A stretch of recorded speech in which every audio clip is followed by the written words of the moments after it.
absolument se saisir de la question. Et il doit aussi se mobiliser aux côtés des entreprises. C'est en tout cas l'appel que lance le MEDEF. Mais selon le patronat, la facture énergétique aurait explosé de 16 milliards d'euros cette année, dont 6 milliards pour la seule industrie.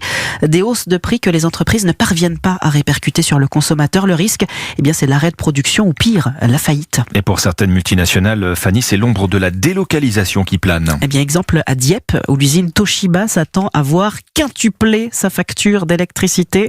Pour le patron, l'avenir semble de plus en plus sombre. Reportage Margot Faudéré.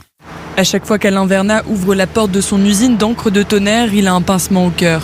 Depuis la crise énergétique, pour le dirigeant du site, cet entrepôt est synonyme d'inquiétude. Si d'un seul coup la facture énergétique s'élevait trop fortement, la maison mère au Japon pourrait être tentée de délocaliser une partie de nos productions vers l'usine américaine plutôt, qui elle continuerait de bénéficier de tarifs énergétiques normaux. Ce scénario extrême, Alain Vernat cherche à tout prix à l'éviter pour ne pas perdre 10% de son chiffre d'affaires et ne pas se séparer d'une partie de ses 40 intérimaires. Alors il ruse avec les coûts. Un impact qui aujourd'hui serait de l'ordre de 3 millions d'euros. Un tiers peut être limité par le fait de travailler la nuit et le week-end.